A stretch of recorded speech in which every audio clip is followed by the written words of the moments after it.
bonsoir. Bonsoir et merci à tous d'être là. Très bonne année 2019 à tous.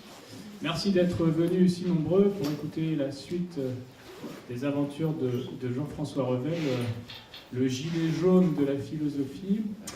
Et on va continuer donc dans cette troisième séance consacrée à Jean-François Revel, notre exploration de son livre de 1957, Pourquoi des philosophes, dont j'avais montré quelques aspects bien il y a un mois.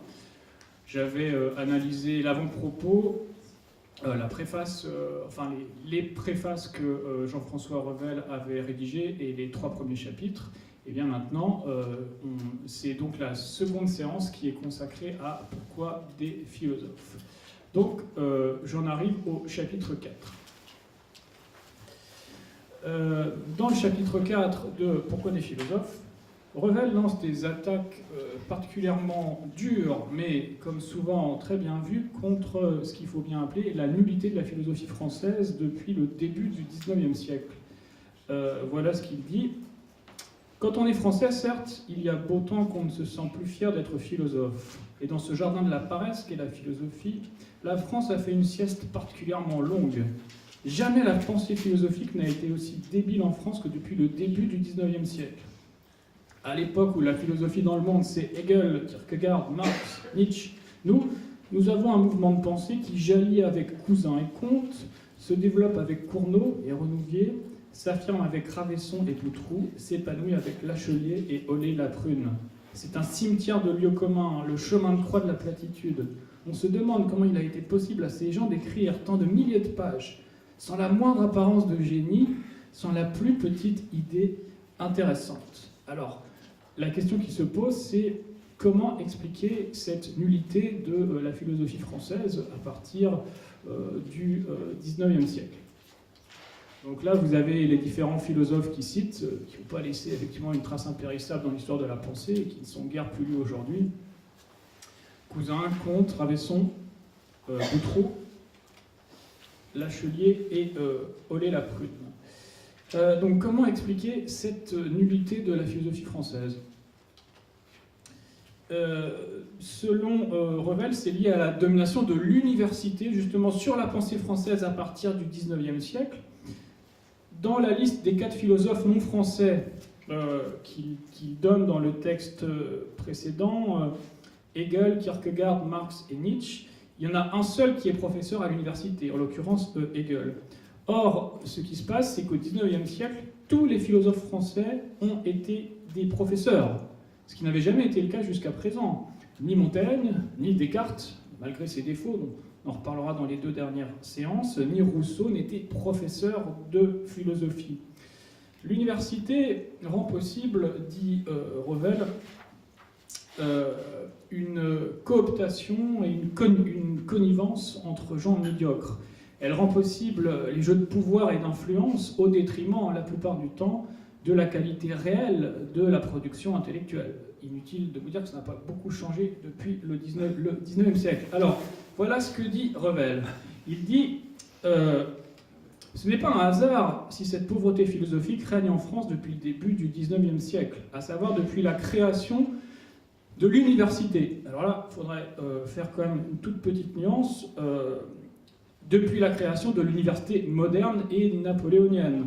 En fait, l'université, elle existe en France depuis le Moyen-Âge, puisque l'université de Paris date de 1215.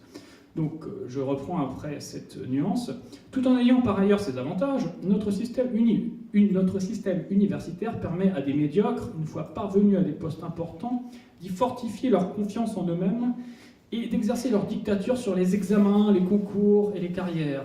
Un efficace pouvoir temporel leur permet d'écarter à tous les niveaux ceux qui feraient ou font pâlir leur autorité intellectuelle.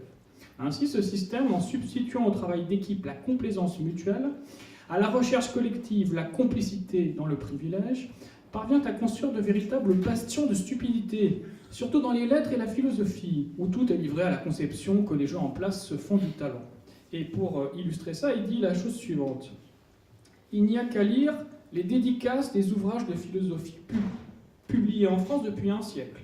dédicace tout imprégnée de flagornerie frétillante à l'égard d'un ou plusieurs des maîtres régnants, pour comprendre combien les considérations de carrière, le système de la cooptation, la dépendance absolue à l'égard des mandarins tout-puissants bornent en France la philosophie à une certaine médiocrité dans les sujets et dans la manière de les traiter. D'autre part, ce même monopole explique seul le fait matériel de la publication de certains ouvrages. Des gens, en effet, qui ne parviendraient jamais à trouver un éditeur, s'il n'était jugé que sur pièce, réussissent à faire imprimer des dizaines de livres, parce que l'éditeur sait qu'ils sont professeurs dans telle ou telle faculté, examinateurs à tel concours, inspecteurs dans telle matière, et que l'achat de leurs livres s'imposera à toute une clientèle d'étudiants, d'administrés et de futurs collègues. Et Revel ajoute dans un autre passage, pour faire un parallèle avec la philosophie et la poésie, si l'université avait pu exercer sur la poésie française la même influence, par les mêmes moyens que sur la philosophie, nous aurions une histoire de la poésie française au XIXe siècle, et au XIXe et XXe siècle, qui partirait de Casimir Delavigne pour aboutir à Fernand Gregg, en passant par François Coppée, Catulle Mendès, Maurice Magre, Maurice Le Vaillant, Théodule Suchet et Marie-Jeanne Duré. Vous voyez, oubliez Baudelaire, Verlaine, Rimbaud, Mallarmé, etc., etc. Bon, il semble, cela dit, que le poète Théodule Suchet soit une facétie de Revel qui n'ait jamais existé. Mais effectivement, dans ce chapelet de noms d'illustres inconnus, on se demande presque s'il a existé. Bon. Alors, j'en viens maintenant au cas particulier de Bergson. De même que la fin du chapitre 3, et pourquoi des philosophes, est consacrée à une attaque en règle de Heidegger, pour ceux qui s'en souviennent, la fin du chapitre 4 règle son compte à Henri Bergson, le grand philosophe français à la mode dans la première moitié du XXe siècle. Revel reprend à son compte la critique de Bergson par le philosophe communiste Georges Politzer. Georges Politzer, un grand philosophe un petit peu oublié, qui est l'auteur de plusieurs textes critiques contre Bergson, notamment le livre intitulé La fin d'une parade philosophique, le bergsonisme, paru en 1929, et que Revel a fait rééditer dans sa collection Liberté chez Pauvert. Et Revel souscrit à la critique que fait Politzer de Bergson. Il dit « Il serait difficile d'ajouter quoi que ce soit à la critique que Politzer a faite du bergsonisme, critique qui, au lieu de se borner, comme le font ordinairement les historiens de la philosophie, à naviguer à l'intérieur du système, c'est un point important, on y reviendra, en a mis à l'épreuve les bases. » Cet hommage à Georges Politzer est l'occasion pour Revel de pointer un autre travers des philosophes, qui pourrait se résumer ainsi: si vous critiquez un philosophe, c'est que vous n'avez pas bien compris. Selon ce dogmatisme latent, et particulièrement pour le personnisme, justement qui est une philosophie fondée sur les notions de durée, d'intuition, de vie intérieure, eh bien, il faudrait d'abord finalement sympathiser avec la doctrine, se fondre en elle, dans son intuition, dirait Bergson, la vivre de l'intérieur, en suivant ainsi un présupposé spiritualiste classique. Et à cela, donc à cet argument, mais si vous critiquez ce grand auteur, ce grand philosophe, mais c'est que vous êtes un idiot, c'est que vous n'avez rien compris, donc lisez-le, comprenez-le, et après vous aurez le droit de le critiquer. Et en fait, même pas, hein. Vous aurez juste le droit de dire que vous êtes d'accord avec lui, et que c'est un grand philosophe, justement. Et bien, à cet argument, ou à ce pseudo-argument destiné finalement à intimider le profane, Revel répond ceci. Quelle cité idéale de philosophe nous aurions s'il était permis aux seuls kantiens de critiquer Kant, aux seuls bergsoniens de critiquer Bergson, et où nous n'aurions plus ces horribles attaques venues de l'extérieur et conçues par des esprits glacés sans sympathie. Les philosophes sont comme les snobs, qui ont horreur de rencontrer des gens qui risqueraient tout simplement de leur rire au nez. Et ils s'arrangent pour ne se voir qu'entre eux. Bien vu ça. Pour critiquer Bergson, il faut d'abord sympathiser avec l'intuition unique de sa philosophie, se fondre en elle. Dès lors, votre critique n'est plus qu'un scrupule exquis, un sourire effacé. Vous rougissez, vous vous en excusez d'avance, le murmure expire sur vos lèvres, vous êtes bergsonien. Ou alors, Si vous ne sympathisez pas avec l'intuition unique, votre critique ne peut pas être valable car vous ne comprenez pas. Or, Georges Politzer, a admirablement compris Bergson sur le faux concret bergsonien, sur le vide de l'intuition et de l'ineffable bergsonien, sur le concept verbal de durée et le manque d'originalité réelle de la psychologie de Bergson, il a tout dit.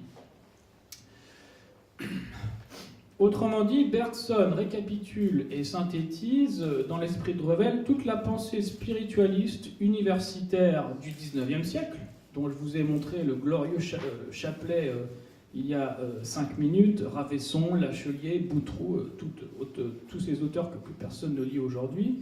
Donc toute cette pensée spiritualiste universitaire issue du XIXe siècle, centrée sur la conscience, la vie intérieure, etc., l'introspection, bien Bergson les reprend, mais il n'apporte rien de nouveau.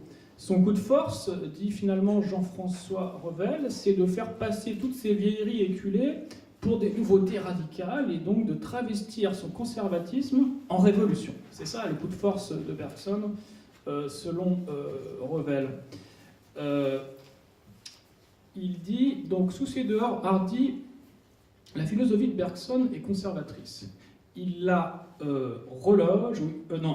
relogé sous les concepts classiques en tenant compte des facteurs nouveaux et a montré qu'il était plus intelligent de se reconstituer en souplesse que de résister bêtement. Tout était souple chez lui, jusqu'au style. Ce style devant quoi on se pâma, le fameux style coulant cher aux bourgeois, comme disait Baudelaire, de celui de George Sand. Alors, sur cette allusion à Baudelaire, en fait, c'est une allusion à un passage de Mon cœur mis à nu, où Baudelaire dit un certain nombre de méchancetés contre George Sand, notamment ceci. Elle a le fameux style coulant cher aux bourgeois, elle est bête, elle est lourde, elle est bavarde, elle a dans les idées morales la même profondeur de jugement et la même délicatesse de sentiment que les concierges et les filles entretenues. Bon, voilà, je crois que ça se passe de commentaires.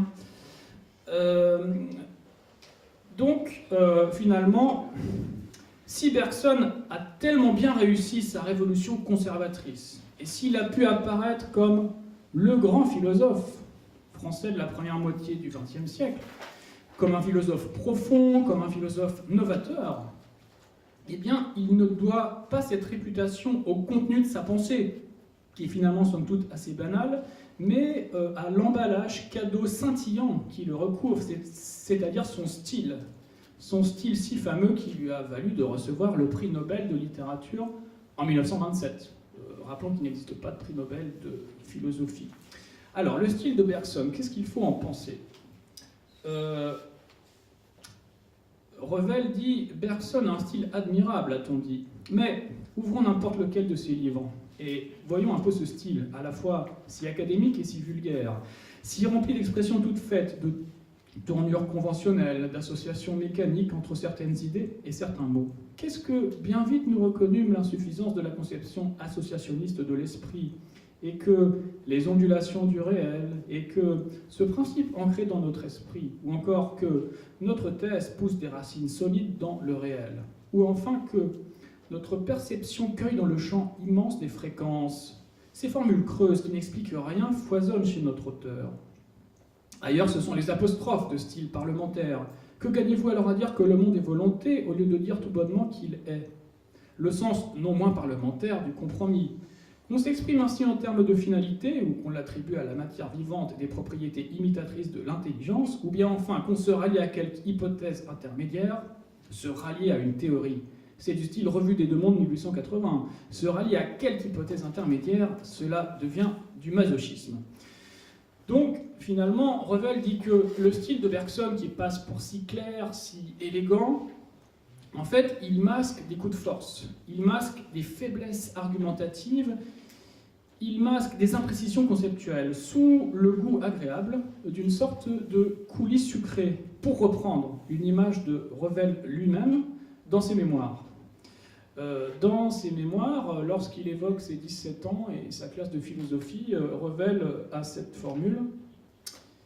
Il dit parce qu'il découvre Bergson en classe de terminale. Vérité ou non, je ne pouvais en outre résister à la persuasion mélodieuse du style insinuant et pur de Bergson, qui enveloppait de ses délices des affirmations déguisées en raisonnement, comme le coulis de framboise fraîche nappe la pêche melba. Effectivement. Donc le style coulant, dont je parlais tout à l'heure, est aussi un style coulis, comme vous le voyez. Donc, en tout cas, on retrouve avec l'exemple de Bergson, eh bien, l'idée force, une des idées forces de Revel dans Pourquoi des philosophes, concernant la succession des doctrines dans l'histoire de la philosophie. Pour ceux qui étaient là à la dernière séance, Revel dit qu'aucune philosophie n'est jamais réfutée, simplement on passe d'une philosophie à l'autre sous la forme d'un effet de mode qui succède à l'autre. C'est-à-dire que malgré les critiques de Pulitzer, il faut dire bien minoritaires à l'époque, la philosophie de Bergson est dominante et elle est apparemment inattaquable entre, disons, des années 1910 aux années 1930. Et après cette période, le bergsonisme a connu une chute absolument irrémissible sous les coups de boutoir de l'existentialisme de Sartre et de la phénoménologie qui triomphent alors et qui vont prendre la place du bergsonisme, alors même que ces deux mouvements, l'existentialisme et la phénoménologie, eh bien, se situent toujours dans le même courant post-spiritualiste issu du XIXe siècle et des philosophies de la conscience. Il n'y a rien de bien nouveau depuis Félix Ravesson, mais là encore, c'est l'emballage cadeau qui change. Mais cela dit, la phénoménologie issue de Husserl, elle se présentait comme une science rigoureuse, avec une méthode auréolée du sérieux de la philosophie allemande, et l'existentialisme, lui, mettait en avant un certain tragique de la condition humaine, une théorie de l'engagement, et tout ça, finalement, c'était étranger au bergsonisme. Donc on pourrait dire, sicut transit gloria Bergsoni, ainsi passe la gloire de Bergson. La séduction exercée par Bergson était au fond, comme la plupart des séductions philosophiques, de nature purement verbale. Et comme toutes les séductions verbales, elle a fini par passer de mode. Bergson, enfermé dans ses obsessions spiritualistes issues du XIXe siècle, et lui-même, dit Revel, passait à côté d'à peu près tout ce qui était vraiment important et novateur à son époque. Alors qu'il n'est mort qu'en 1941. Revel dit, pour terminer avec Bergson, si jamais quelqu'un s'est payé de mots, c'est bien Bergson. Son extraordinaire réputation de son temps, suivie de sa chute, non moins spectaculaire, s'explique par le fait qu'il est une fin, et non un moyen. Il a su admirablement orchestrer des thèmes déjà périmés à son époque, et qui, par conséquent, pouvaient s'emparer des esprits sans rencontrer aucune résistance. Le public était enthousiasmé de se voir redevenu original au prix de si peu d'efforts et de sacrifices. Mais à son temps, à ce qui se passait sérieusement de son temps, Bergson n'a rien compris. Il est passé sereinement ou hargneusement à côté de la psychanalyse, du socialisme, de la physique moderne, parce que Bergson a écrit un livre sur la théorie de la relativité de Einstein, où en fait il a été montré qu'il a fait de multiples erreurs et qu'il n'a pas compris la théorie de la relativité, pour culminer avec les deux sources de la morale et de la religion, dans une exaltation préfasciste du héros guidant les peuples. Donc effectivement, Bergson, on voit le bilan n'est guère positif. Donc ça, c'était pour le cas de la philosophie universitaire depuis le XIXe siècle et de Bergson, qui est en quelque sorte la queue de comète de cette philosophie. Autre aspect maintenant, autre thème que développe Revel dans sa critique de la philosophie, de l'arrogance et des prétentions des philosophes, c'est la question de l'oubli du réel et de l'oubli de la science. La plupart du temps, dit Revel, les philosophes ne tiennent aucun compte du savoir positif de leur temps. Et ils élaborent en général leurs brillantes théories en vase clos. Et ils prétendent d'ailleurs dépasser la science et savoir mieux qu'elle ce qu'il en est de la nature de la réalité. Revel note par exemple, les philosophes ont toujours été réfutés par ceux qu'ils prétendaient dépasser en rigueur et en ampleur. Ne devrait-il pas s'inquiéter de ce fait que tous les grands renouvellements philosophiques, survenus notamment depuis un siècle, sont dus à des économistes, à des naturalistes, à des mathématiciens, à des physiciens, à des biologistes ou à des médecins, et en aucun cas à des philosophes de profession. Non seulement les philosophes n'ont rien apporté de comparable dans la pensée moderne, au renouvellement intellectuel dont j'ai parlé, mais dans la plupart des cas, je crois que j'ai oublié un des cas, mais dans la plupart des cas, ils ont été les derniers à comprendre qu'il s'agisse du transformisme, du matérialisme historique, de la mathématique non euclidienne, de la physique non newtonienne, de la psychanalyse, etc. Non seulement ils n'en ont pas saisi la portée philosophique, mais ils ont chaque fois mis une bonne cinquantaine d'années, sinon un siècle, à s'en remettre, et encore mal. Au contraire, dit Revel, un grand philosophe, enfin ce qu'on attendrait d'un grand philosophe, c'est une capacité à partir du réel, des données positives, d'observations empiriques, et non de présupposés dogmatiques, pour s'élever ensuite, à partir de là, à des concepts plus abstraits, mais d'éviter de faire des théories en apesanteur, ou comme je dis, des théories en carton-pâte. Il n'y a pas de métaphysique sans soubassement physique.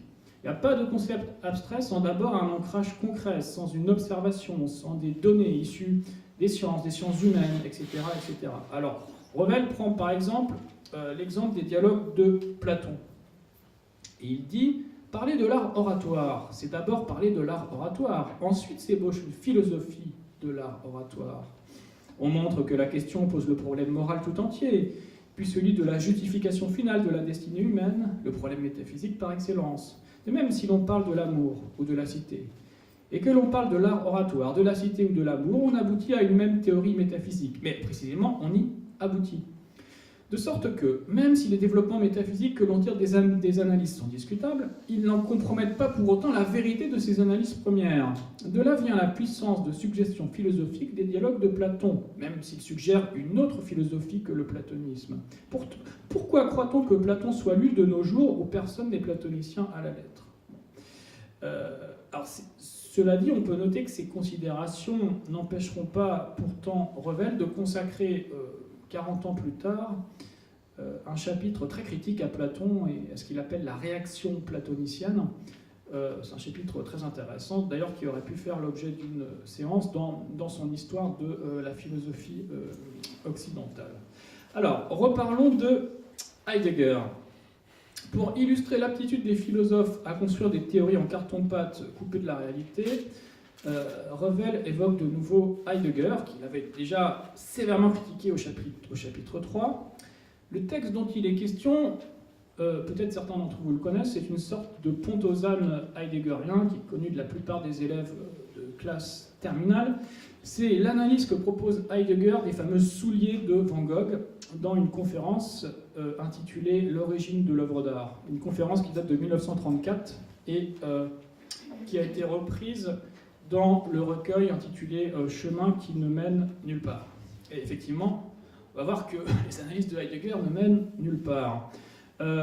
Analysant des souliers de paysans peints par Van Gogh, dont je vous ai montré l'image, Heidegger entend montrer comment la chaussure se trouve arrachée à son statut d'objet technique, pratique, utile et utilitaire. Heidegger dit qu'elle est plus que la copie d'un objet, elle accomplit, dit-il, la vérité d'un monde et nous révèle finalement l'être lui-même avec un grand E. Revel résume ainsi l'analyse de Heidegger, et il le cite. Ainsi donc, l'œuvre d'art est une manière de faire surgir la vérité de l'être, avec un grand E, grâce à la création d'une œuvre, à la mise en œuvre. L'œuvre est création dans la mesure où elle est révélation, où elle est présence de vérité. Elle est vérification. En elle, la vérité s'avère vraie. En allemand, sie lässt die Wahrheit entspringen. Elle est l'ouverture à la vérité, cette vérité qui est elle-même ouverture de l'ouvert. Offenheit des Offenen. Ensuite, Heidegger recommence à propos d'un temple grec. Alors, cette analyse de Heidegger, elle est problématique à un double titre. D'une part, on remarque qu'elle est en totale apesanteur intellectuelle. C'est-à-dire que Heidegger ne tient absolument aucun compte des données positives de l'histoire et de l'histoire de l'art. La biographie de Van Gogh, la place de celui-ci dans l'histoire de la peinture, les influences, les sources d'inspiration éventuelles, les autres peintres ayant éventuellement représenté des chaussures, le problème de la représentation des objets en peinture, en lien par exemple avec le genre de la nature morte, etc., etc., tous les codes qui sont présents dans l'histoire de la peinture. toutes ces données positives, Heidegger ne les considère pas un instant, il les écarte d'un revers de main, et il préfère une analyse vaguement inspirée, tout droit sortie de l'esprit prétendument génial du philosophe. D'autre part, en croyant analyser l'œuvre, qu'est-ce que fait Heidegger? Finalement, il ne fait que plaquer les obsessions intellectuelles de sa propre philosophie.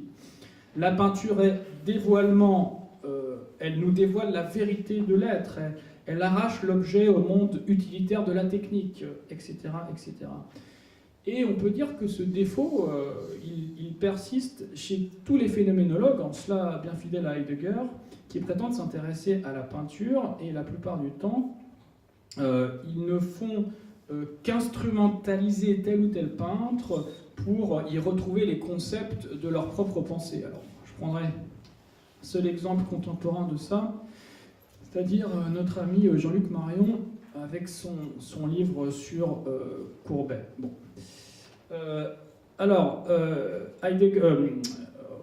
Revel dit, sur ses analyses de Heidegger, qu'avec ce ton prophétique et dédaigneux sans lequel il ne peut rien écrire, Heidegger se soit vautré dans des développements qu'aucun étudiant en philosophie ou en lettres, ayant pris rapidement connaissance de l'introduction à la poétique de Valéry ou des voix du silence de Malraux, ne se risque plus à utiliser dans une dissertation. Voilà qui nous donne les plus grandes inquiétudes non seulement sur la philosophie de Heidegger, mais sur sa culture. Et Revel ajoute aussi dans une note une remarque, là encore bien sentie, sur Kant. Kant, donc, au paragraphe 49 de la critique de la faculté de juger, il cite comme exemple du génie artistique et en l'occurrence poétique, il cite quoi? Des vers de Mirlito de Frédéric II. Et effectivement, c'est quand même étonnant parce que Kant connaissait par cœur l'Énéide de Virgile, il était le contemporain de Goethe et de Schiller, donc on peut quand même critiquer son jugement sur le choix de cet exemple et penser que d'autres citations, d'autres auteurs auraient été plus pertinents. Après ce développement sur Heidegger, donc il y a l'oubli du réel et il y a aussi l'oubli de la science, donc le problème de l'épistémologie. Du fait de la position de surplomb traditionnelle de la philosophie qui fait d'elle la reine des sciences, la philosophie se veut à la fois le sommet et le fondement. Elle encadre tout, elle embrasse tout. Et bien, du fait de cette position de surplomb, les philosophes se permettent souvent de prendre les sciences de haut, de les juger, et de prétendre mieux savoir que le scientifique, à la fois la nature de son activité, mais aussi la nature de la réalité elle-même. Pas question de se former sérieusement, d'acquérir, non pas même des connaissances, mais des informations sur tel ou tel domaine scientifique qui serait exigible de tout honnête homme. Non. Là encore, c'est la plupart du temps le dogmatisme péremptoire qui fait la loi en philosophie. Avec sa célèbre et malheureuse formule « la science ne pense pas », car elle ne fait que calculer, Heidegger, encore lui, exprime au fond de façon particulièrement brutale et en même temps claire l'inconscient collectif de la corporation philosophique qui entend avoir le dernier mot sur tout en ignorant la plupart du temps et l'histoire des sciences et l'état actuel des connaissances scientifiques. Revel note à ce propos, on parle de l'être, oui, toujours avec un grand E, ça fait mieux, et on fait de l'esthétique, et on jette les bases d'une sociologie, et on a aussi accessoirement son idée sur la structure du raisonnement mathématique et sur l'indéterminisme en microphysique. Dès lors, la philosophie n'est plus qu'un mélange de considérations douteuses, présentées avec la rigueur apparente d'une systématisation artificielle sur la base de connaissances partielles et vagues. En effet, le véritable philosophe, convaincu que l'esprit philosophique existe en soi et possède une valeur suréminente par rapport à toute autre réalité, croit donc, dans la bonne logique de l'idéalisme objectif, que le seul fait d'employer le langage philosophique vous fait participer de facto à la réalité supérieure. Alors ça renvoie à quelque chose dont j'avais déjà parlé il y a un mois, qui est ce que j'appelais, c'est pas une formule qu'utilise Revel, mais c'est une formule que j'avais employée à son propos, les illusions performatives de la philosophie. C'est-à-dire que les philosophes ont un usage intempérant du langage et en raison de cet usage intempérant du langage, se créent de faux problèmes auxquels ils apportent des solutions qui n'ont pas de sens. Donc finalement, les mots, le langage ont un effet enivrant en philosophie, dit Revel, et donnent aux philosophes l'illusion d'avoir accès à un monde, à une réalité supérieure. Alors, pour illustrer ce propos, Jean-François Revel cite un extrait d'un livre sur Descartes de l'historien de la philosophie Ferdinand Alquier, donc, qui était un grand spécialiste de Descartes. Et voilà l'extrait. Donc là, c'est le livre de Alquier. Depuis Descartes, la science qui est hypothèse et discours paraît aux hommes révéler l'être. Et la métaphysique qui seule révèle l'être leur paraît hypothèse et discours. En effet, dit le même auteur, qui recite Alquier, les vérités philosophiques sont issues de l'homme tout entier et de sa réflexion sur son rapport fondamental avec le monde, rapport qui ne change pas aussi vite que les hypothèses formulées par les sciences sur la structure de l'objet. Alors, à Alquier, à cette hypothèse, enfin à cette proposition de Alquier, qui veut que, comme d'habitude, c'est la philosophie qui accède au fondamental et la science, les théories changent tout le temps, voilà, on ne sait pas trop, bon, de toute façon c'est moins important. Revel répond ceci. Rien de plus comique que ces glapissements et cette éternelle pétition de principe qui consiste à prendre l'intention pour le fait, et sous prétexte que la métaphysique devrait révéler l'être, pose incontinent qu'elle le fait, sans parler de la description scandaleusement inexacte que fait ce professeur de la nature du progrès scientifique, en parlant d'hypothèses qui changent. Il y a une différence entre de pures hypothèses et des théories révisables mais justifiées. C'est confondre tout simplement la succession des hypothèses scientifiques telles qu'elles avaient lieu avant la naissance de la science et le développement de la science proprement dite. Avant la naissance de la science, les théories sur la structure de la matière n'étaient en effet que de pures hypothèses qui se succédaient arbitrairement. Mais précisément, ce n'étaient pas des théories scientifiques, c'était des théories philosophiques. Donc, on voit que par un schéma bien connu, selon lequel finalement on reproche toujours aux autres nos propres défauts, eh bien les philosophes reprochent à la science, ou plutôt il faudrait dire à l'idée qui se font et qui croient faire de la science, puisque leur ignorance en matière scientifique est la plupart du temps abyssale, eh bien les philosophes reprochent à la science les travers de leur propre discipline. Arrogance, arbitraire dogmatique, volonté d'arraisonner l'ensemble du réel et d'annexer l'ensemble des autres disciplines pour les soumettre. Autre cas de figure évoqué par Revel, Leibniz, le philosophe Leibniz. En analysant cette figure, Revel pose un problème. Leibniz est connu pour être un scientifique, notamment un mathématicien de premier ordre, puisqu'il a inventé en même temps que Newton le calcul infinitésimal. Donc, question, est-ce que sa philosophie profite de cette assise scientifique? Est-ce que comme Leibniz était, disons, un grand scientifique, ça en fait un meilleur philosophe? Pas vraiment, en fait. Pas vraiment, et la philosophie de Leibniz, en fait, c'est même un des plus beaux exemples de spéculation métaphysique purement gratuite, de pure sudation intellectuelle en vase clos, sans rapport aucun avec la réalité. La théodicée, les monades, la théorie des meilleurs du monde possible sont autant de notions dépourvues de rigueur qui, justement, flottent en apesanteur, et finalement, la philosophie de Leibniz forme plus un roman métaphysique qu'un discours philosophique réellement rigoureux. Alors voilà ce que dit Revel sur Leibniz. Il est incontestable, par exemple, que la philosophie de Leibniz se détache sur un arrière-plan mathématique et jusqu'à un certain point physique, sans lequel elle peut difficilement se comprendre. Mais si le calcul infinitésimal est pour lui l'origine de thèmes philosophiques essentiels, le fait que sa philosophie soit en grande partie une spéculation sur des notions mathématiques ne la rend pas pour cela plus certaine. Elle est tout aussi précaire que toute philosophie, et passe même aux yeux des contemporains pour un des plus beaux exemples de métaphysique, au sens où ce mot implique gratuité et arbitraire. Si Leibniz avait fait la philosophie du calcul infinitésimal, il aurait fait de l'épistémologie. Mais il a fait sa philosophie en utilisant des notions suggérées par le calcul infinitésimal, notions qui, sur le plan métaphysique, n'étaient plus que des métaphores. La démarche réelle de sa pensée est l'inverse de sa démarche apparente. Et Revel ajoute, inversement et pour la même raison, la philosophie de Leibniz n'a nullement stimulé le savant. Bien au contraire, sur un point précis, celui des lois du mouvement, elle lui a fait soutenir des idées en contradiction avec les analyses du savant. De même, alors que Newton déclare « Je ne forme pas d'hypothèse », le Newton philosophe élabore une théorie de l'espace et du temps comme sensoria de Dieu, tout aussi hypothétique que si elle n'était pas de Newton. Ainsi, le divorce entre la philosophie et la science s'affirme au sein d'une même œuvre chez un même homme.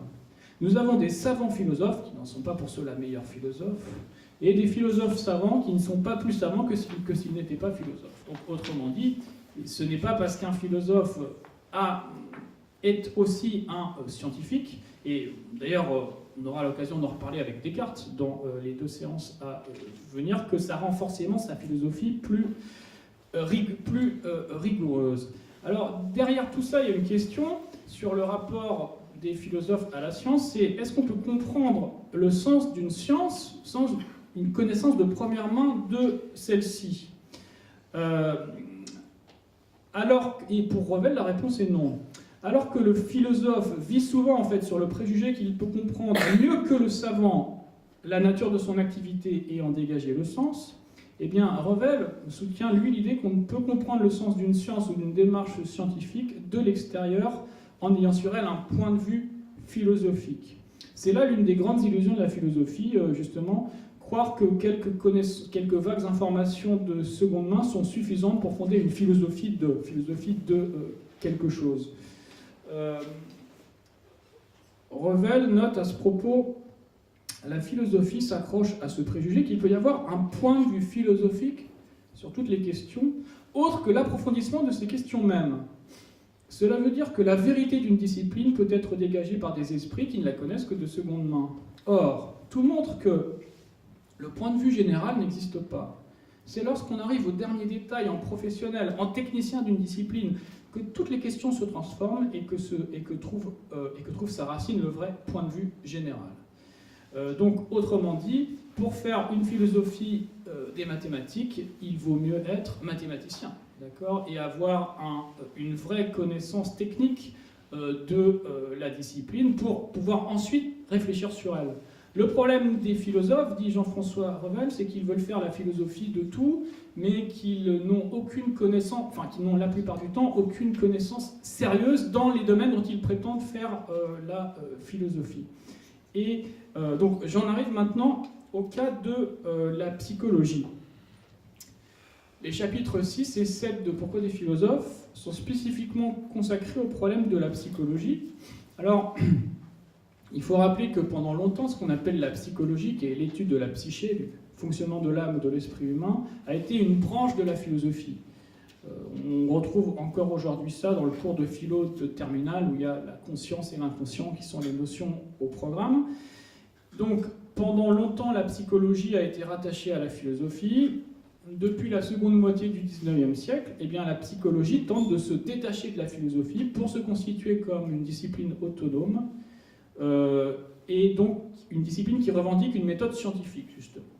Or, Revel insiste sur l'idée qu'une grande partie de la psychologie à son époque, donc on est en 1957, donc dans les années 50, qu'une grande partie de la psychologie à son époque souffre finalement des mêmes défauts que la philosophie, dont elle ne s'est pas réellement émancipée, et dont elle reprend surtout tous les défauts qu'il critique dans les chapitres précédents. Revel commence par insister sur la distinction entre la psychologie littéraire, celle qu'on voit chez les écrivains, ou les philosophes écrivains qu'on appelle moralistes, et qui tentent de disséquer le fonctionnement de l'âme humaine, d'un côté, et de l'autre, la psychologie qui se prétend scientifique. Il évoque notamment les psychologues Georges Dumas et Daniel Lagache, et il dit à ce propos: avant que la psychologie existât, on admettait que pour parler de l'amour, par exemple, il fallait de la finesse, de la profondeur, du talent. C'est ainsi que Montaigne, Pascal, La Rochefoucauld ou Rousseau parlent de l'amour. Ou bien, si l'on était philosophe et que l'on se proposa de faire une théorie de l'amour, il fallait savoir d'abord ce qu'ont dit Montaigne ou Rousseau. à partir de quoi se développait la démarche et se produisaient les concepts philosophiques. C'est ainsi que Platon, Saint-Augustin ou Kierkegaard ont également parlé de l'amour. Qu'en est-il depuis que la psychologie existe? J'ouvre le traité de psychologie de Dumas et je constate que M. Lagache y parle de l'amour. M. Lagache s'appuie sur une définition du vocabulaire philosophique de Lalande. En cours de route, il cite admirativement Édouard Pichon, qui a découvert que l'amour est à la fois captatif et oblatif, c'est-à-dire que l'on veut à la fois, et dans des proportions variables, être aimé et aimé. C'est O. Schwartz, je n'ai pas réussi à retrouver son prénom, à qui l'on doit la formulation de la loi d'après laquelle l'intuition amoureuse fait entrer l'amoureux dans le monde de l'amour. Brillante intuition. Et petit d, Lagache lui-même, le chagrin d'amour est une réaction dépressive à la perte de l'objet. Notons enfin, que De Greef et son élève J. Turlinck insistent à juste titre sur le rôle de la victime qui ne prend pas au sérieux les menaces de suicide mais en rit. Le problème, conclut Revel, consiste donc à se demander pourquoi une idée qui en langage normal est une banalité ou une stupidité se transforme par la vertu de son insertion dans la psychologie en une importante découverte qui exige le concours de plusieurs savants assistés de leurs élèves. Effectivement, on peut se poser la question. La psychologie, donc très semblable en cela à sa maison mère, la philosophie, dont elle procède, je l'ai dit, finalement, elle habille sous des mots compliqués des observations, somme toute assez banales, et remplace la langue allusive, imagée et littéraire des grands auteurs de la tradition humaniste, les écrivains et les moralistes. Elle les remplace par finalement un vocabulaire pseudo-technique à prétention scientifique. Donc on retrouve encore le problème du jargon. Il y a finalement 3 lignes de pensée, dit Revel, concernant la psychologie. Donc, nous nous trouvons donc en présence de 3 lignes de pensée. Premièrement, une psychologie qui va du particulier au général, sans démonstration, par intérêt personnel, Montaigne, Pascal, etc. Deuxièmement, une psychologie qui va du général au général, sans jamais aucun succès dans l'explication du concret, et sans démonstration non plus, par intérêt général. Psychologie classique, fonctionnelle, structurelle, etc. C'est celle qui a été critiquée par Politzer. Politzer a en effet écrit un livre qui s'appelle « Critique des fondements de la psychologie », dans livre dans lequel il critique notamment Freud. Bon, ça, j'y reviendrai après.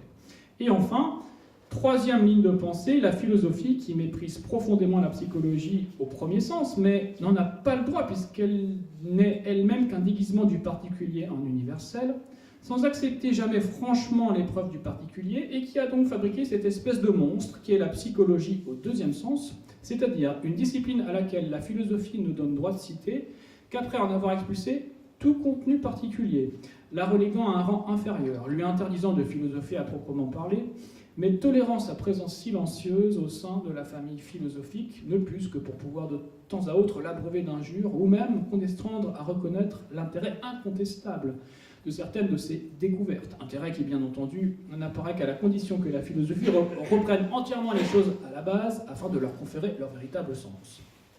Ainsi, on a admis la psychologie tout en l'exorcisant, tout en la refusant sous sa forme éternelle et courante. On a créé un état tampon supplémentaire entre la philosophie et le monde pour empêcher autant que possible le retour de ces moments affreusement imprévus où un philosophe se trouve nez à nez avec un non-philosophe plus intelligent que lui. Ça, c'est, je pense, une formule à mettre en rapport avec un autre passage que j'ai cité tout à l'heure, où Revel dit que les philosophes sont comme des snobs qui n'aiment que se voir entre eux, finalement, et qui n'aiment rien, qui ne détestent rien tant, justement, que tomber sur un non-philosophe plus intelligent qu'eux, qui va leur poser des questions qui vont les embêter, justement. L'une des idées directrices de Revel dans Pourquoi des philosophes, c'est la critique, je l'ai déjà dit, de ce qu'on pourrait appeler l'illusion performative de la philosophie, qui est notamment exprimée dans le chapitre 1. Cette illusion, ça revient à dire que le philosophe confond trop souvent la résolution effective des problèmes qu'il pose avec la façon dont il voudrait que les problèmes se posent et se résolvent. Et la psychologie, elle semble fonctionner de la même façon.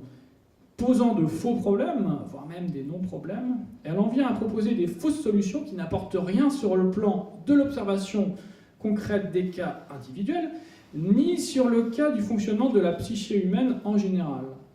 En prétendant s'émanciper de la philosophie depuis le XIXe siècle, finalement, Revel dit que la psychologie a gardé tous les défauts et toutes les insuffisances de la philosophie. Et il dit, depuis 150 ans, ce qu'on appelle officiellement psychologie est donc une projection dans le vide de la façon dont les philosophes voudraient que la psychologie soit faisable. C'est pourquoi la psychologie, congelée par l'esprit philosophique, a été conduite à rejeter la littérature de toutes les époques, même lorsqu'elle introduit des exemples littéraires, et à faire dater l'étude de l'homme de 1800 environ. Alors que Freud n'hésite jamais à recueillir, disons plutôt, cherche avidement et s'entend merveilleusement à récupérer le contenu psychologique des œuvres littéraires ou classiques les plus diverses, car il sait que les vraies généralités s'imposent à l'esprit d'une toute autre manière que la manière philosophique. Les psychologues, eux, mettent en quarantaine tout ce qui a été écrit depuis qu'il y a des hommes et qui pensent. Alors justement, cette allusion à Freud m'amène au chapitre suivant qui est consacré à la psychanalyse. Le chapitre 7 de Pourquoi des philosophes est consacré au jargon psychanalytique post-freudien et en particulier, comme on va le voir, à Lacan. L'idée générale de Revel, c'est que la pensée de Freud est une pensée sérieuse et qu'elle a été défiguré, dévoyé par certains de ses disciples, continuateurs et sectateurs. Et il est très frappant de voir que dans l'ensemble du livre, chaque fois qu'il est question de Freud, Revel, lui qui est si impitoyable par rapport à tant d'autres auteurs dans son livre, ne fait preuve d'aucun esprit critique concernant Freud, et il souscrit sans réserve à ce qu'on peut appeler la légende freudienne d'un Freud scientifique, clinicien, pratiquant une méthode expérimentale, lui ayant permis de réaliser des découvertes incontestables. Donc c'est pour ça que je dis qu'il y a une zone d'ombre critique chez Revel, c'est Freud. Là, Revel qui est si critique sur tout le monde, bizarrement sur Freud, il n'a rien à dire. Freud est un génie, il n'a aucun motif de le critiquer. Alors, voyez par exemple ce passage. Mais Freud, lui, a réellement fait progresser la psychologie, a réellement ajouté quelque chose de plus radical et de plus scientifique à ce que pouvaient dire de l'homme Sénèque ou Montaigne. Cette attitude est l'inverse de ce qui se passe pour être de ce qui se passe pour être de ce qui passe, je pense, pour être l'attitude philosophique. Car il n'est pas sans intérêt du point de vue méthodologique de voir comment Freud, en partant d'une notion thérapeutique en apparence très bornée, a été conduit par sa découverte et non par le projet de faire de la philosophie, à transformer jusque dans son principe l'idée que l'on se faisait de la condition humaine. Ce que dit Revel ici est parfaitement faux, hein, parce qu'on a une lettre de... il y a plusieurs déclarations de Freud dans des lettres où il disait que ce qu'il voulait justement c'était faire de la philosophie. Et que finalement, sa psychanalyse est une sorte d'expression, je pense, de sa philosophie personnelle.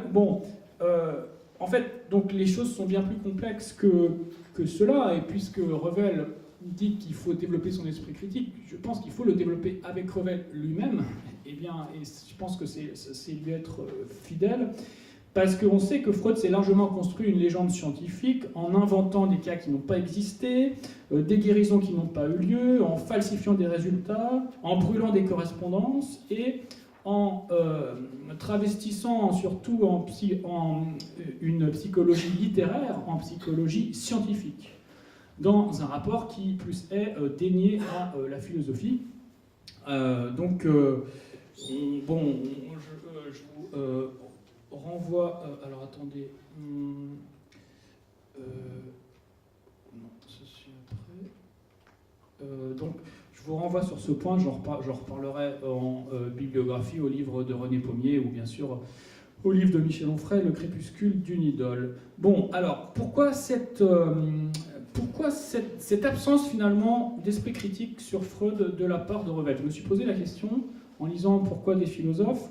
Alors, il faut rappeler à la décharge de Revel quand même qu'on est qu'en 1957, au moment où il écrit ces lignes, et ces lignes, on ne connaît pas grand-chose encore de Freud en France, si ce n'est les livres de Freud lui-même traduits en français, qui ne sont pas très très nombreux, où il met en scène sa propre légende. Et donc ça, il y a une raison de fait, et je pense qu'il y a une raison aussi sociologique. C'est qu'en 1957, la mise en avant de la psychanalyse freudienne, qui est apparemment novatrice, dans laquelle les thèmes du désir, de la libido et de la sexualité sont centraux. Cette mise en avant, elle permet pour le jeune philosophe qui est Revel à l'époque, on pourrait dire, de ringardiser la psychologie universitaire traditionnelle et poussiéreuse, justement issue de la philosophie spiritualiste bergsonienne et des amphithéâtres de la Sorbonne ou du Collège de France.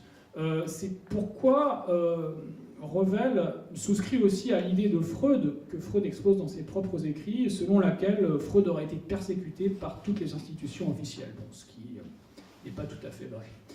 Bon, malgré tout, ce qui est étonnant, c'est de voir que finalement, puisque je parlais de Politzer tout à l'heure, c'est très étonnant de voir que Revel cite à la fois Freud de façon très élogieuse, et en même temps, il cite aussi Politzer qui était très anti-freudien. Car Politzer, je crois que je le rappelais tout à l'heure, a écrit un livre dès 1928 qui s'appelle Critique des fondements de la psychologie, livre dans lequel la critique du freudisme tient une place centrale. C'est quasiment le premier philosophe français, je crois, à critiquer la psychanalyse. Donc, finalement, Revel met en avant le Politzer qui critique Bergson, mais il oublie, alors est-ce qu'il n'a pas lu, est-ce qu'il ne connaissait pas, il oublie le Politzer qui a critiqué Freud. Donc, j'en arrive à un autre développement, justement, sur les disciples et les sectateurs de Freud.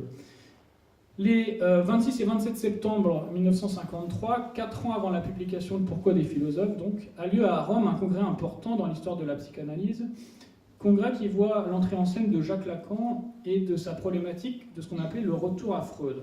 Sont également présents le professeur de philosophie Jean Hippolyte, qui est le plus grand spécialiste de Hegel à l'époque, qui est professeur à la Sorbonne, ainsi que Heidegger. Vous voyez, on le retrouve, on n'y échappe pas. Ce qui inspire cette remarque à Revel, car enfin, trouver M. Heidegger, encore lui, dans un congrès de psychanalystes, est à peu près aussi inattendu que pourrait l'être, mutatis mutandis, la présence de Hitler à la tête de la République d'Israël, ou du Saint-Père à une conférence de l'Union rationaliste. En effet, c'est très étonnant de voir Heidegger dans un congrès de psychanalystes, parce que Heidegger n'a jamais écrit une ligne sur la psychanalyse. La psychanalyse n'entre pas dans son champ de préoccupation, qui est la méditation sur l'être, parfois orthographiée avec un grand E dans Pourquoi des philosophes. Selon Revel, la présence du prestigieux penseur allemand lors de ce congrès de psychanalyse a joué finalement un rôle de caution pour Lacan. Heidegger aurait adoubé en quelque sorte Lacan, et Heidegger n'a d'ailleurs pas apporté grand-chose d'autre que sa présence, parce que sa contribution à ce colloque n'est ni plus ni moins qu'un recyclage d'un texte paru dans un collectif d'hommage à un collègue dont le contenu purement philosophique n'a absolument aucun rapport avec la psychanalyse. C'est ce que dit Revel. C'est ensuite M. Heidegger dont la présence, dit le docteur Lacan dans son introduction, est à elle seule, pour tous ceux qui savent où se tient la méditation la plus altière du monde, la garantie, etc., etc. Mais nous ignorons, ainsi que nous l'avons confessé, où elle se tient, la dite méditation. Nous nous bornons à prendre connaissance de la contribution de l'auteur de Sein und Zeit aux travaux de la Société française de psychanalyse. C'est un essai sur le logos, sorte de variation étymologico-poético-tautologique dans la manière habituelle de notre auteur, essai dont la plus grande partie consiste d'ailleurs dans une traduction d'allemand en français de fragments d'Héraclite, préalablement traduit du grec à l'allemand par Heidegger. Vous voyez, effectivement, on ne voit pas, on ne voit d'ailleurs pas très bien ce que vient faire, à moins qu'il ne vienne comme la guérison, par surcroît, dans les travaux des années 1953-1955 de la Société française de psychanalyse, ce logos, donc titre de l'article de Heidegger, paru en 1951 dans le Festschrift für Hans Janssen, recueil d'articles offert en hommage à un historien d'art de l'université de Fribourg, par divers professeurs de cette université, dont le professeur Martin Heidegger. Il y a des textes qui servent vraiment souvent. Donc, autrement dit, Heidegger n'a strictement préparé aucune contribution pour ce colloque. Il a recyclé purement et simplement un texte qu'il avait donné il y a 2 ans avant pour un Festschrift. Donc, je vous explique ce que c'est, un recueil de mélange pour ce pour cet historien de l'art, hein, qui était un historien spécialiste d'art médiéval et ami de Heidegger à l'université de Fribourg. Alors, j'en reviens à ce congrès de Rome et à Jacques Lacan, à ce que j'ai appelé pulvériser les lacaneries. Peut-être faudrait dire les laconneries, je ne sais pas. Mais Jacques Lacan, donc, dont la pensée fut très à la mode en France dans les années 1960 et 1970, va être la cible privilégiée de Revel, dans la mesure où sa pensée hyper compliquée, hyper jargonnante, va injecter dans la psychanalyse tout un lexique linguistico-philosophique qui est issu du structuralisme et qui va tourner autour de l'idée que l'inconscient est structuré comme un langage. Ça, c'est la grande phrase de Lacan, donc peut-être est-elle apocryphe parce qu'on la trouve dans aucun texte, mais on résume en général la pensée de Lacan à cette idée.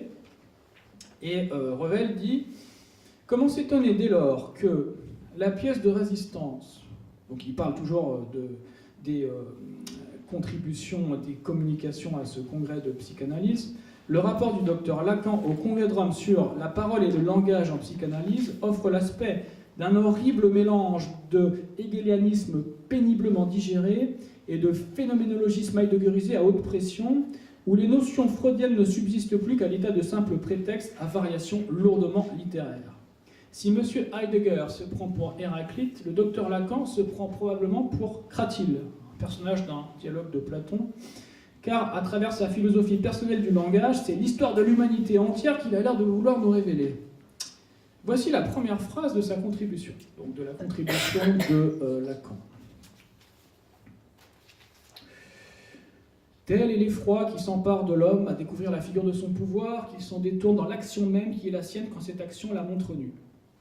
Et voici la dernière. C'est là, reprend le texte du premier brahman de la 5e leçon de Bhadraranyaka Upanishad, donc philosophie indienne, ce que la voix divine fait entendre dans le tonnerre, soumission, don, grâce, da. Car Prajapati à tous répond, vous m'avez entendu. Quant à l'entre-deux, dit Revel, qu'il nous soit donné par surcroît, et je me borne à y envoyer le lecteur. Bon, sans commentaire. Et manque à ce tableau Françoise Dolto, que Revel en profite pour égratigner au passage. À l'époque, elle est âgée de 45 ans, donc elle ressemble plus à ce que vous avez à droite qu'à gauche. Mais Françoise Dolto est aussi présente à ce fameux congrès de Rome et elle va apporter sa pierre au délire collectif qui est mis en scène dans ce colloque. C'est ainsi, dit Revel, que la doctoresse Françoise Dolto, spécialité psychanalyse des enfants, bon ça ne changera pas, ayant eu l'idée originale de se rendre en excursion à la Villa d'Est, en rapporte les impressions suivantes. Donc là, il cite la contribution de Dolto. En me promenant à la Villa d'Est, je crois avoir compris quelque chose sur le langage. Ce quelque chose, je vais essayer de vous le traduire avec des mots, alors pourtant que ce qui m'a parlé n'était pas des mots, mais que mon intelligence en a été éclairée. Je contemplais en touriste neuf le bassin des dragons, que vous avez tous vu pour le bonheur de vos yeux. Chacun des dragons y fait jaillir du profond de ses entrailles ce qu'il a de meilleur à donner. Je pense qu'ici je fais mon petit dragon, qui vient d'envoyer ce qu'il peut à la rencontre du grand dragon Lacan et de l'autre grand dragon Lagache. Donc ce qui inspire à Revel ce commentaire. Quant à nous, la seule question est de savoir si Freud n'a inventé la psychanalyse que pour permettre au docteur Lacan de faire des enfants à M. Hippolyte, ou d'apparaître à la doctoresse Dolto en compagnie de M. Lagache sous la forme d'un dragon. Si vraiment la psychanalyse intelligente c'est ça, alors je préfère le chosisme et le causalisme. Le chosisme et le causalisme sont des positions en psychologie qui sont souvent présentées par les psychanalystes comme des positions un peu repoussoires, justement. Et Revel ajoute que ces cuistreries délirantes passent pour le fin du fin aux yeux des philosophes, c'est dans la règle du jeu, ce sont eux qui les inspirent. Mais on frémit à l'idée que par un abus du nom de Freud et sous la double autorité du corps médical et de la Sorbonne, elles envahissent l'enseignement officiel de la psychopathologie comme la pratique du traitement. Donc, après la psychologie et la psychanalyse, Revel va passer à l'anthropologie. Lévi-Strauss a une formation de philosophe, il faut le rappeler, à l'origine il était agrégé de philosophie, et Claude Lévi-Strauss donc, est considéré comme le grand anthropologue du XXe siècle, l'un des fondateurs de l'anthropologie en France. À l'époque où Revel publie Pourquoi des philosophes, en 1957, Lévi-Strauss est déjà très célèbre dans le grand public cultivé, notamment en raison de son livre autobiographique de 1955 qui lui avait assuré une immense célébrité, qui s'appelait Triste Tropique, un livre qu'il a écrit sous le coup de la déception après un premier échec au Collège de France, au retour des États-Unis.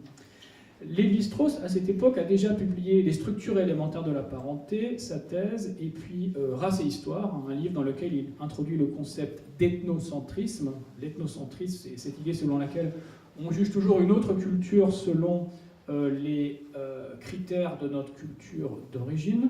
Et Lévi-Strauss sera élu au Collège de France 2 ans après Pourquoi des philosophes, en 1959. Il est considéré à l'époque comme l'initiateur du structuralisme, un mouvement dont j'avais déjà parlé dans la séance précédente, qui a été un mouvement important dans les sciences humaines dans les années 1950, 60 et 70. Le structuralisme, c'est l'idée selon laquelle il y a dans la réalité des structures qui sont indépendantes de la conscience subjective. Et le but des sciences de l'homme, c'est d'étudier le fonctionnement de ces structures. Ces structures peuvent être linguistiques, ça peut être des systèmes de parenté en ethnologie, etc., etc. Or, selon Revel, il y a aussi une imposture du structuralisme, et l'anthropologie structurale reprend les défauts traditionnels de la philosophie. Lévi-Strauss a prétendu s'être éloigné de la philosophie pour aller faire du terrain, pour justement créer une science, faire que l'anthropologie soit une science rigoureuse avec une méthode, etc., etc. Et finalement, il va reprendre, de formation philosophique, il va reprendre un certain nombre de travers habituels de la philosophie. Revel, donc, va se livre à une critique des sciences sociales et de ce qu'il appelle à l'époque la sociologie, l'étude des sociétés. Alors, dans les années 1950, la sociologie, c'est un sens assez large. C'est ce qu'on appelle les sciences sociales. Donc ça inclut aussi bien l'anthropologie et l'ethnologie que ce que nous on appelle la sociologie. Et comme dans le cas de la psychologie, dont je parlais précédemment, eh bien, Revel entend montrer qu'un certain nombre de sociologues, d'ethnologues et d'anthropologues qui se sont éloignés de la philosophie,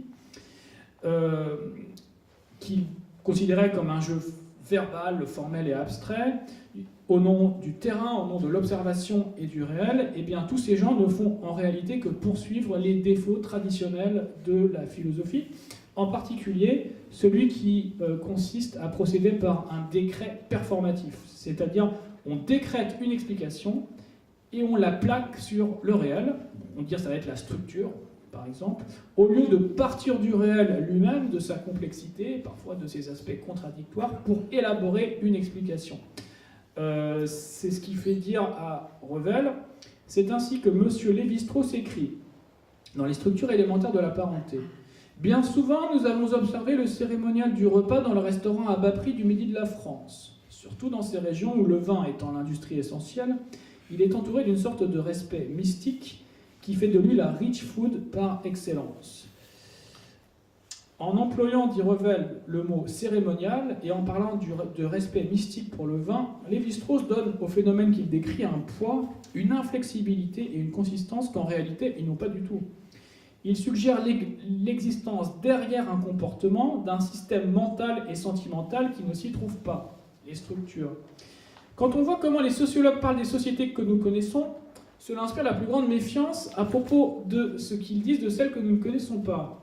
Si dans 1000 ans quelqu'un lit ce texte, il en déduira qu'il existait dans le Midi de la France au XXe siècle une religion du vin. Et nouveau Lévi-Strauss, il écrira une thèse sur cette religion pour montrer qu'elle est probablement à l'origine de la disparition du christianisme. Et Revel écrit à propos des anthropologues structuralistes, ils installent au-dessus des mœurs des concepts artificiellement construits sur la base de réalités enlevées de leur contexte, puis ils parlent de ces concepts pour leur trouver dans les mœurs de prétendues applications. Donc c'est toujours ça le problème, il n'y a pas d'attention au réel, il n'y a pas de réel souci d'observation. Alors, concluons avec Revel sur cette, finalement, au terme de tout ce parcours, à quoi bon la philosophie ? La philosophie, d'abord, existe-t-elle ? Dans le dernier chapitre de Pourquoi des philosophes, qui est un chapitre à valeur conclusive, le chapitre 9, Revel ramasse sa réflexion pour faire émerger un certain nombre d'enjeux et de thèses. La première de ces thèses conclusives consiste à affirmer que, d'abord, la philosophie n'existe pas, et que l'article défini qu'on met derrière ce mot est largement factice et controuvé. Contre ce réalisme spontané, j'entends réalisme au sens médiéval, en sens où dit qu'il y a derrière les différents chevaux une idée de cheval avec un grand C qui serait indépendante de ces réalités perceptibles individuelles. Donc contre ce réalisme spontané, Revel propose une position qu'on pourrait dire nominaliste. La philosophie n'existe pas, il n'existe que des philosophies, ou des manières de faire de la philosophie diverses, multiples et singulières. Dans l'Antiquité, le philosophe, c'est celui qui se préoccupe de la recherche du bonheur, qui tente de mener une vie sage.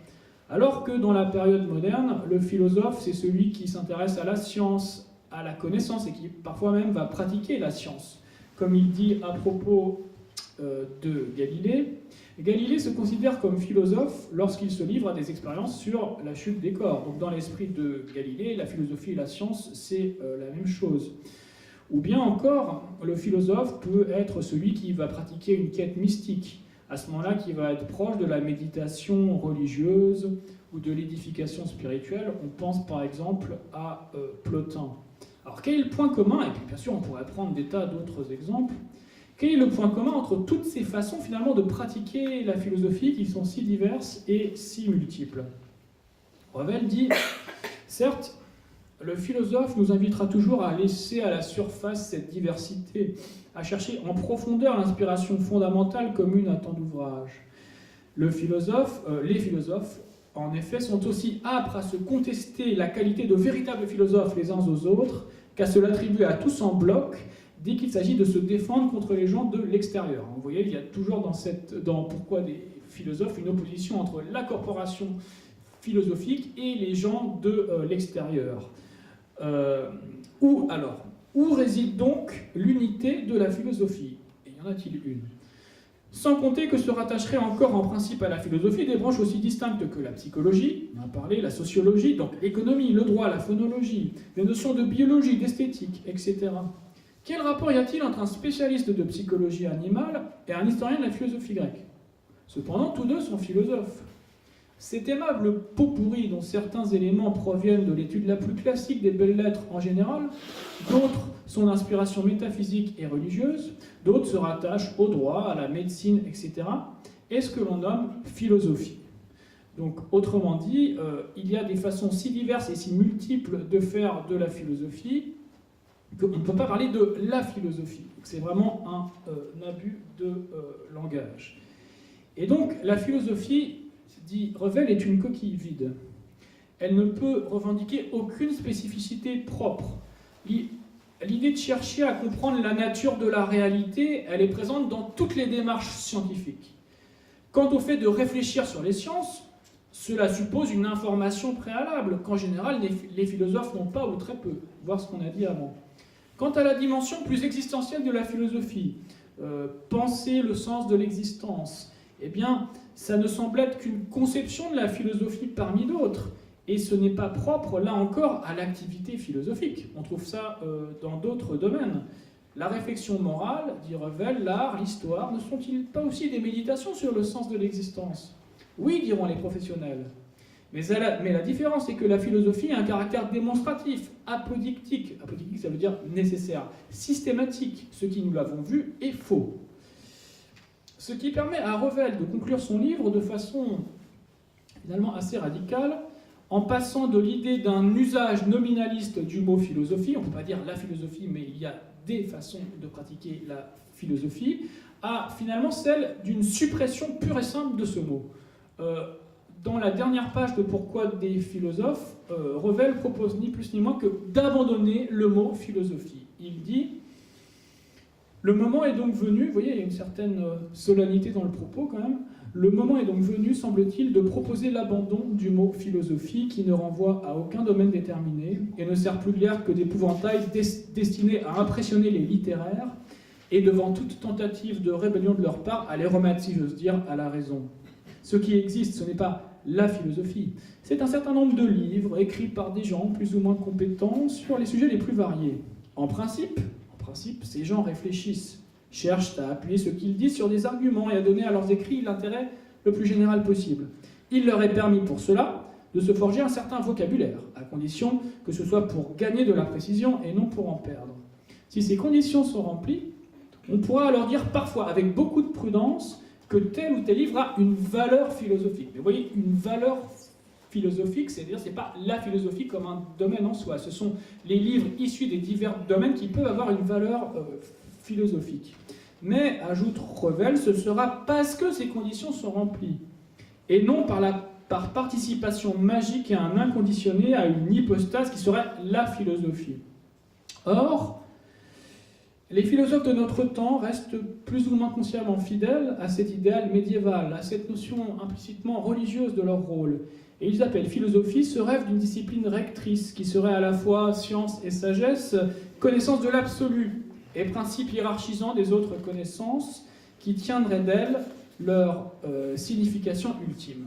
La philosophie de notre époque est une tentative désespérée pour dissimuler la désagrégation de cette conception. Le corollaire de la sacralisation quasi religieuse de la philosophie, avec un grand P, semble être, selon Revel, la fétichisation de l'histoire de la philosophie et des systèmes et des grands auteurs de l'histoire de la philosophie. Le problème, dit Revel, c'est que les œuvres des philosophes sont commentées pour elles-mêmes, en évitant toujours soigneusement deux questions. Première question, le texte que j'ai sous les yeux rend-il compte de la réalité ou non ? Me permet-il de mieux la comprendre ou bien, au contraire, obscurcit-il cette réalité ? Et deuxièmement, la thèse soutenue par ce grand auteur ou prétendu tel est-elle vraie ou fausse ?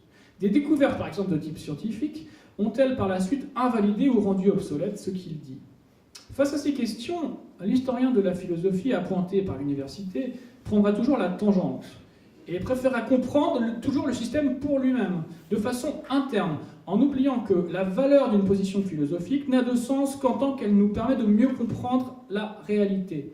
C'est une idée très importante chez Revel qu'il avait déjà développée dans le chapitre 1, je crois que j'avais cité le passage dans la dernière conférence, je vous le relis. Il dit « Dans notre tradition philosophique telle que l'imposent les quelques milliers d'ouvrages qui la contiennent matériellement, une inversion de sens a donc fait que les philosophes ne nous invitent plus à comprendre que leur propre système. Or, un système philosophique n'est pas fait pour être compris, il est fait pour comprendre. » Vous voyez, donc il y a toujours une tentation de repli de la philosophie en elle-même. Et il y a donc le problème est clair, c'est qu'il y a un primat du système sur le réel. Le système n'est plus au service du réel, c'est le système lui-même qui tient lieu de réel et qui doit être compris au lieu de nous aider à comprendre le réel, ce qui est normalement censé être le but de la philosophie. Et donc on comprend par là même le commentarisme proliférant en histoire de la philosophie, où à force de se noyer dans les textes, on perd tout ancrage avec le monde réel. Le commentaire du texte va remplacer la confrontation au réel donnée dans l'expérience ou via les données positives fournies par les sciences exactes ou les sciences humaines qui, normalement, devraient être le point de départ de toute démarche philosophique. Et cette fétichisation du texte, elle va conduire à une posture d'intimidation, justement, et à un effet d'autorité du commentateur autorisé qui ne voudra pas qu'on vienne troubler sa tranquillité en posant au texte des questions qui dérangent. C'est ce que fera Descartes dans son livre Revel dans son livre Descartes inutile et incertain, dont je reparlerai dans les 2 dernières séances. Revel dit « On tente fréquemment de justifier cette façon d'écrire l'histoire, qui est aussi une façon de faire de la philosophie, en disant qu'il est impossible de parler d'un grand philosophe sans entrer dans sa problématique. Or, cette expression recouvre soit un truisme, soit une excuse paresseuse. Si elle signifie que pour comprendre une philosophie, il faut se placer dans l'axe des problèmes qu'elle pose, ou plutôt de la manière dont elle les formule, des préoccupations qui sont les siennes, etc., ce n'est qu'un truisme, vrai de l'étude de n'importe quoi, époque historique, œuvre d'art. Si elle signifie, comme c'est le plus souvent le cas, en fait, qu'il ne faut pas sortir de cette problématique, alors c'est une excuse paresseuse qui aboutit à faire de l'histoire de la philosophie ce qu'elle est en effet actuellement, une paraphrase.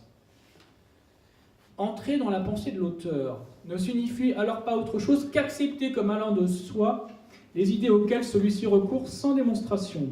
Et si par hasard c'était l'auteur qui était coupable de nos incompréhensions? Jamais, s'écrit l'historien de la philosophie. Relisez, relisez, entrez dans la pensée de l'auteur.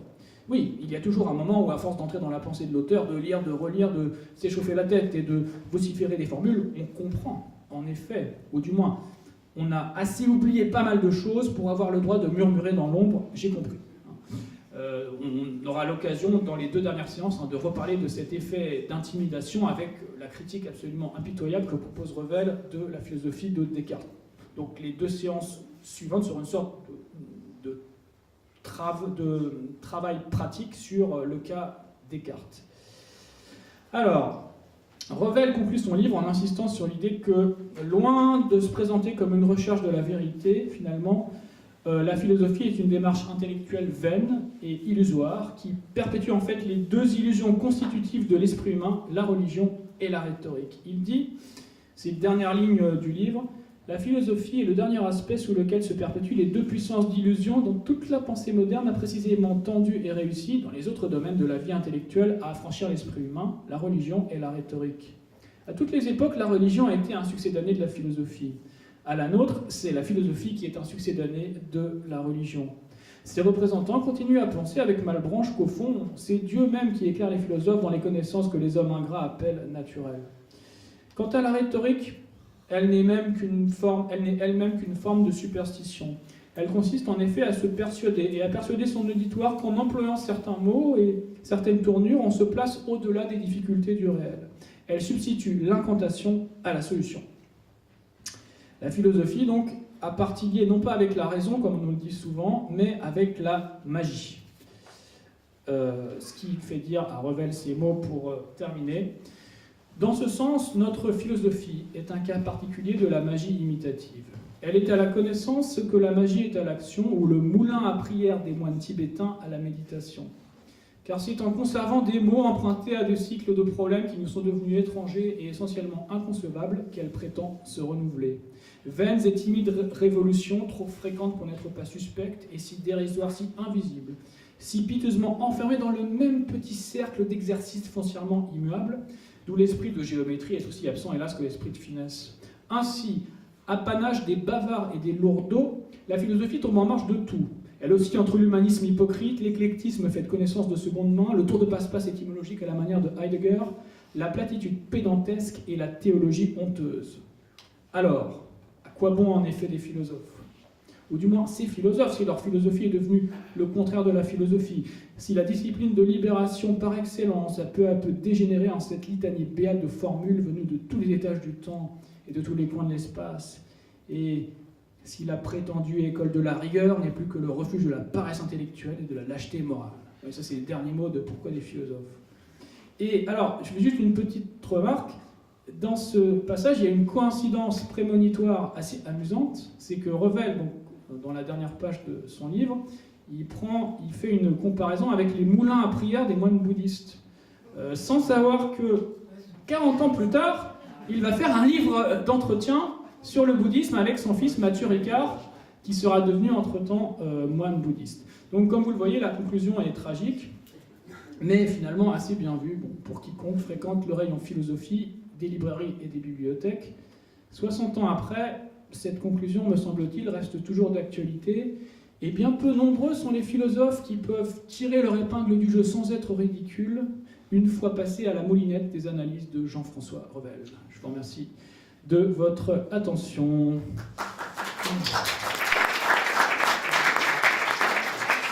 Alors, bibliographie, quelques conseils bibliographiques. Donc, Pourquoi des philosophes se trouve en édition bouquin. Donc, dans le bouquin, dans cette édition de 1997, ou cette édition plus récente de 2011, avec l'histoire de la philosophie occidentale.